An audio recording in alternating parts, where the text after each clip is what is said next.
So you can see Facebook, we've got BBC iPlayer, slideshow is really interesting. That connects to the image feed from Reuters. So if you've got a broadband internet connection or a 3.5G connection, then you can actually see live images that are being pumped out from Reuters. I'm actually in a room at the moment which has got really bad network reception, although you can see something on there, but I don't think it's 3G in this room at the moment. So if I change location, it will be 3.5G, but it's not so quiet elsewhere. So I'll stay here for now.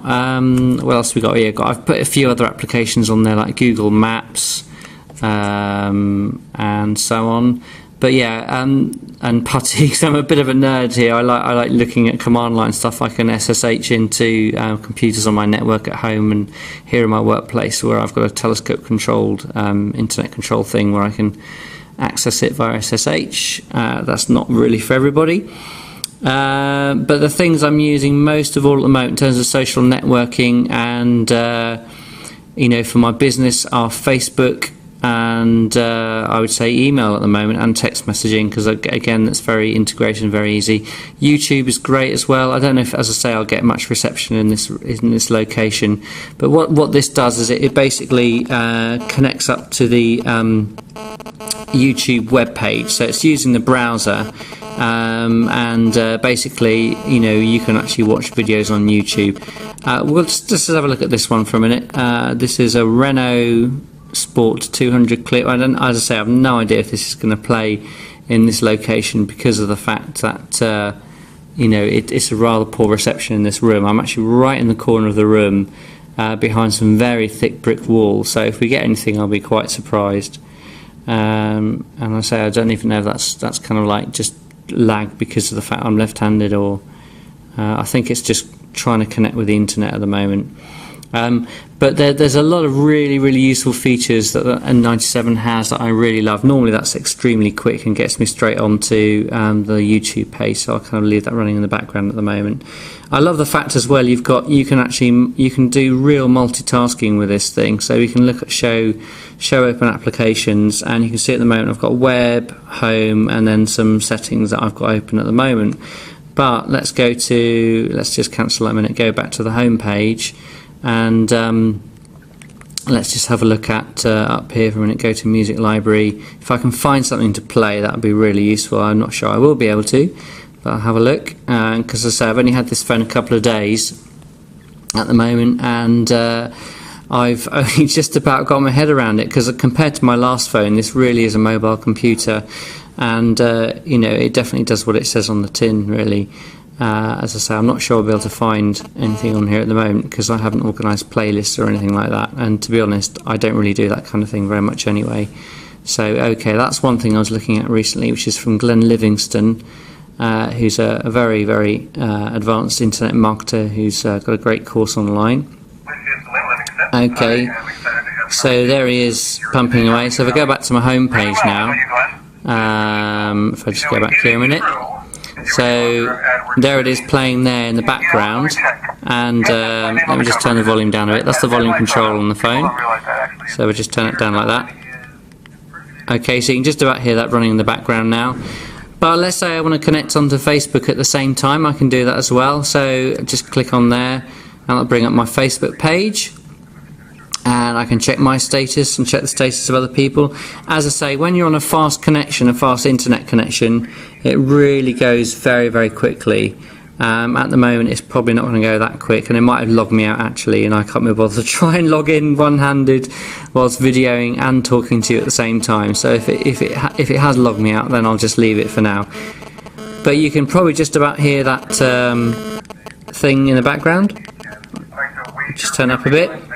So we have true multitasking here, and that's fantastic. I mean, it really offers you a multitasking experience, which is wonderful, really, considering my last phone is quite sort of ordinary.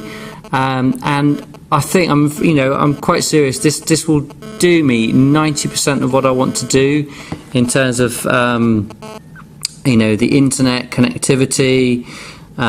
Social media, live video streaming, that's the other thing. If you go to quick.com, qik.com/desfutech, you'll see a couple of test videos I've been putting up on Quick, which I can just transport straight across to YouTube. That's the service that Quick provides rather than the N97.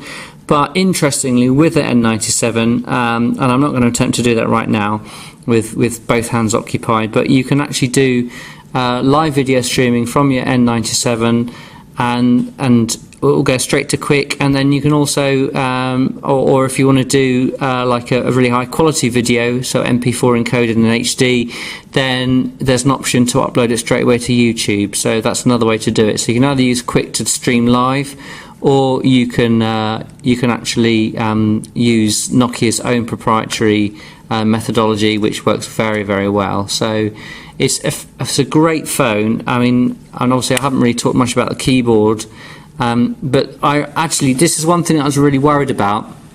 See this button down here? I was thinking, oh, how's that going to work out, having a button there? But actually, it's fantastic for the left hand, and for the right hand.